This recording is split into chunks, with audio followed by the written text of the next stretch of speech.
Assalamualaikum warahmatullahi wabarakatuh. Sahabat tafsir Quran dirahmati Allah Ta'ala. Alhamdulillah, pagi ini kita akan kembali melanjutkan Sapa Pagi, tadabbur kisah pelajaran dari kisah Nabi Yusuf alaihissalam. Ketika sebelumnya kemarin kita telah mendapatkan satu pelajaran yang sangat penting dari seorang pemuda yang berpegang teguh kepada akidahnya, berpegang teguh kepada kesucian dirinya, yang berpegang teguh kepada nilai-nilai tauhid yang mengantarkannya menjadi orang yang mulia, yang dididik oleh ayahnya yang mulia, dan mendapatkan pelajaran yang sangat luar biasa dari perjalanan puluhan tahun sejak terpisah dari keluarga hingga masuk ke dalam sumur, sehingga tinggal di istana, lalu mendekam di dalam penjara, dan saatnya dibebaskan dari penjara yang zalim itu. Maka ketika Yusuf mengatakan, dzalika liya'lama anni lam akhunhu bil ghaib wa anna Allah la yahdi kaidal kha'inin, agar Al-Aziz, pembesar Mesir itu mengetahui, itu majikannya, bahwa sungguh aku tidak berkhianat kepadanya di belakangnya, bahwa Allah tidak meridai tipu daya orang-orang yang berkhianat. Maka kesaksian Zulaikha yang mengakui semua kesalahan dan kebohongannya menjadi bukti kesucian dan kebenaran Yusuf. Ia bebas dari segala dosa, noda dan kesalahan. Ia suci dari segala aib dan celah. Si pelayan juga memberikan kesaksian yang mendukung Yusuf. Ia ceritakan bagaimana kejujuran dan kebaikannya selama dia mengenal Yusuf di dalam penjara.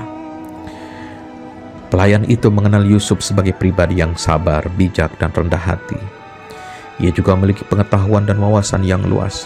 Ia mampu mentakwil dan menafsirkan mimpi. Selain itu, Yusuf cakap mengelola berbagai urusan.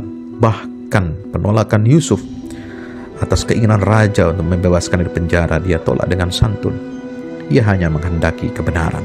Sekali lagi, dia hanya menghendaki kebenaran itu jelas, jernih, dan tegak. Ia ingin dibebaskan dari penjara karena memang tidak bersalah. Selama ini dia dihukum di dalam penjara bukan sebagai orang yang bersalah. Subhanallah. Sahabat tafsir yang dirahmati Allah, kesaksian beberapa orang itu menegaskan kemuliaan akhlak Nabi Yusuf. Raja Mesir semakin terkesan oleh kejujuran, kecerdasan, kebijakan, dan kecakapannya. Semakin besar keinginannya untuk menjadikan Yusuf sebagai pembantunya untuk mengelola berbagai urusan kerajaan. Ia ingin jadikan pemuda Yusuf sebagai orang kepercayaannya. Ia ingin mengangkatnya sebagai pemimpin para pembantunya yang lain. Kemudian raja mengajaknya berbincang-bincang lebih lama dan akrab. Perbincangan itu semakin menguatkan tekad raja untuk menarik Yusuf ke dalam lingkaran pemerintahannya. Ia melihat Yusuf sebagai pemuda bijak yang cerdas, brilian, dan tertunjuki. Semua kabar dan gambaran orang-orang tentang dirinya benar-benar sesuai dengan kenyataan. Inilah sosok pribadi yang zahir dan batinnya menjadi satu kesatuan. Raja berkata, "Wahai Yusuf, kemuliaan akhlak yang menghiasi dirimu, kejujuran dan kebaikan yang selalu kau pelihara telah mengangkat harkat dan derajatmu di mataku. Kehormatan, kesucian, dan kekukuhan dirimu benar-benar menawan hatiku.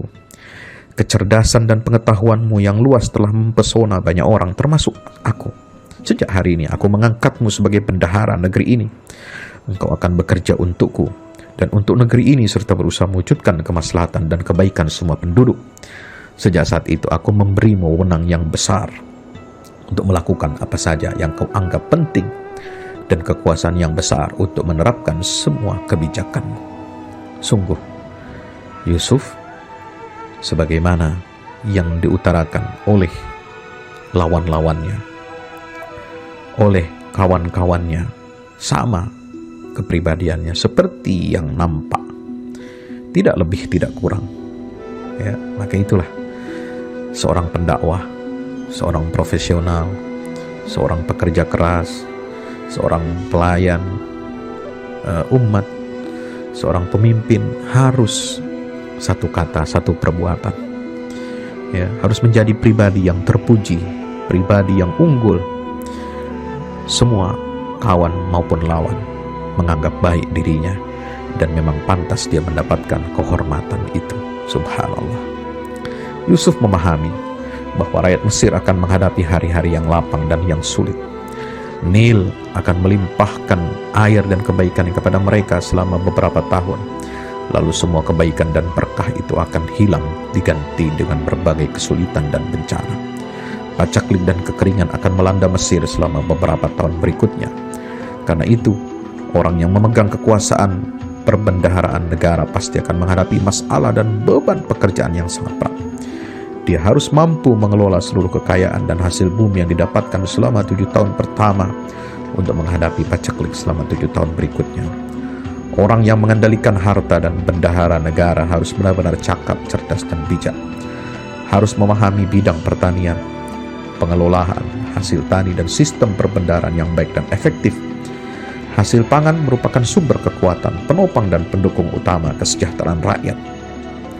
Kehidupan rakyat benar-benar bergantung pada bagaimana mengelola pertanian dan mengolah hasil tanam. Yusuf merasa harus menerima amanat itu sehingga bisa mengarahkan penduduk Mesir ke arah kemajuan. Ia ingin mengemudikan bahtera yang akan membawa rakyat menuju kesejahteraan. Karena itu dia berkata kepada Paduka Raja, "Jika Paduka ingin memberiku tanggung jawab dan tugas sebagai pengelola kekayaan dan perbendaharaan negara, berilah aku wewenang untuk mengelola gudang hasil pangan. Dengan demikian, insya Allah aku akan menyejahterakan penduduk Mesir. Penduduk negeri ini akan bekerja dengan baik dan teratur sehingga mereka bisa menjalani kehidupan yang baik pada masa makmur maupun masa pacaklik." Allahu Akbar. Begitulah ya, takdir Allah berkehendak mengangkat derajat Yusuf dan memberinya kekuasaan di muka bumi. Ia bekerja dengan tekun siang malam sebagai menteri ekonomi dengan wewenang yang luas. Ia menjaga sikapnya sebagai pemimpin seraya menunaikan kewajibannya dengan baik dan amanah. Inni hafizun alim. Qala ja'alni ala khazainil ardi inni hafizun alim. Karena dia memiliki sifat hafiz, mampu memelihara, menjaga seluruh sumber daya yang ada, tidak boros, tidak dikorupsi, tidak dihambur-hamburkan, ya. Sekaligus juga dia memiliki ilmu, kompetensi, alim untuk mengelola, untuk mendistribusikan, untuk mendorong rakyat agar mereka berpartisipasi dalam pembangunan secara baik. Raja semakin mempercayai Yusuf dan memberinya keleluasan mengatur perekonomian negara. Maka dalam kurun waktu yang singkat ia telah memiliki kekuasaan yang tinggi. Padahal sebelumnya ia hanya seorang budak yang diperjualbelikan di pasar, lalu menjadi pesakitan di dalam penjara. Subhanallah. Demikianlah karunia Allah, ya, diberikan. Dzalika fadlullah yu'tihi man yasha' min ibadihi wallahu dzu fadlin azim. Subhanallah. Itulah karunia Allah diberikan kepada siapa saja yang dikehendaki, dan Allah memiliki karunia yang besar. Mudah-mudahan bermanfaat. Wassalamualaikum warahmatullahi wabarakatuh.